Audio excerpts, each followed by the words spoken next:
How do we figure out what something is really worth? It seems like a simple question, right? But what we see and what we think we see can be two totally different things. Today, we're going to dive into a framework that helps us see the complete, full picture of a company's value. We're going beyond the obvious to capture all that hidden worth in strategy, in flexibility, and in the future itself. All right, let's start with a quick test. Take a look at this. Which of these buildings is the highest? Now, if you said the one in the back, you're not alone. That's what most people see. But take a closer look. They're all actually the exact same height. And that little illusion, it's a perfect example of a huge problem in business and finance. It is so easy to misjudge things. And when you're talking about valuing potential investments worth millions, maybe even billions of dollars, a simple misjudgment like that can be an absolutely catastrophic mistake. So, how do we avoid falling into that trap? Well, here's how we're going to break this down. First, we'll look at the valuation illusion itself. Then we'll dig into the hidden value of flexibility. After that, we'll bring competitors into the picture.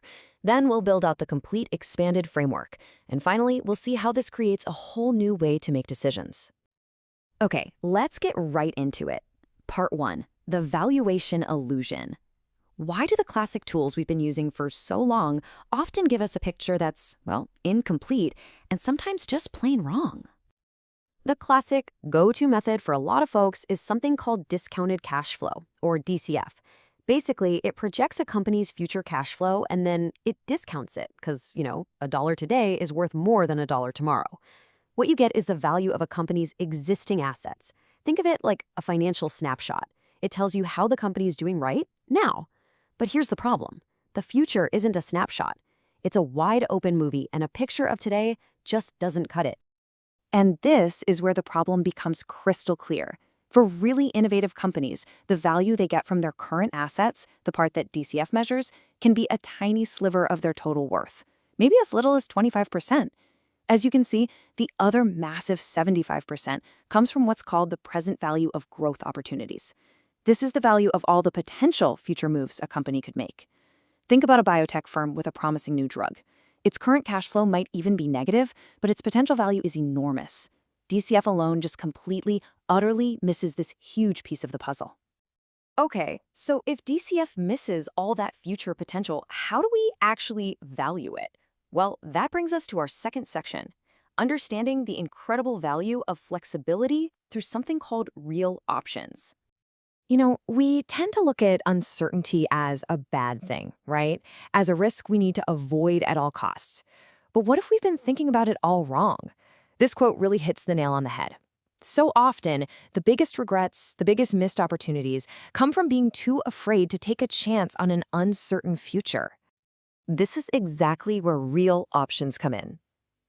A real option is the right, but crucially not the obligation, to make a business move in the future. It's the power to wait and see how things play out, to adapt your plans as the fog clears. In a world that's always changing, having the flexibility to choose is incredibly valuable. And get this idea is ancient. The philosopher Thales used it brilliantly. He paid a small deposit for the right to rent a bunch of olive presses before anyone knew what the harvest would be like. Then he waited. The harvest turned out to be amazing, so he exercised his option, rented out the presses at a premium, and made a fortune. But what if the harvest had been bad? Well, he would have just walked away, losing only his tiny deposit. He captured all of the upside while completely capping his downside. That is the power of an option.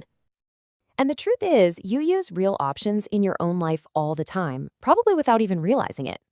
Deciding to go to college, that's creating future career options for yourself. Saving up for a down payment on a house. You're giving yourself the option to buy when the time is right, or to wait if it's not. Even selling an old car. That's you exercising your option to abandon an asset that's no longer serving you. It's all about creating and managing choices.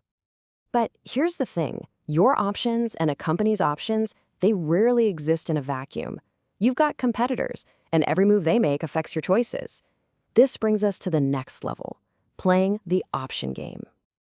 To really understand how your rivals might act, we have to turn to game theory. It's basically the study of strategic situations. Think of things like chess or, of course, business, where your best move depends entirely on what the other players are going to do. It's all about anticipating their moves so you can figure out your own best play. And this gets us to the absolute core tension in all of strategy. On one side, you have the value of flexibility, which comes from real options, that power to wait, to learn, to adapt. But on the other side, you have the value of commitment, which comes from game theory, that strategic advantage you get by acting first and forcing your rivals to react to you. So what this means is that you're constantly in this strategic tug of war. Do you wait and keep your options open, or do you commit, invest early, and try to seize a competitive advantage? Any valuation tool that's worth anything has to account for this conflict. So now let's put all these pieces together. If the old DCF method is like a flat 2D photograph of a company, this expanded framework is like the full 3D movie. It shows depth, it shows movement, and it shows the actions of all the other players. Okay, so we start with our baseline. That's the static value from DCF.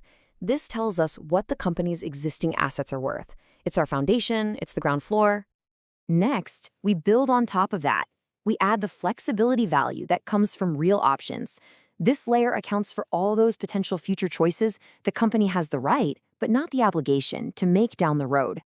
And finally, we add that third, absolutely critical layer, the strategic value we get from game theory. This part quantifies how our competitors' moves will impact our own options. And there you have it, the expanded strategic present value. It's the full, dynamic, living picture of what a company is truly worth. What's so powerful about this is that it gives you clear answers to the three most important questions. DCF asks, how is the company doing right now? Real options asks, what are its future options really worth? And game theory asks, what are our competitors likely to do? Together, they give you a complete strategic map.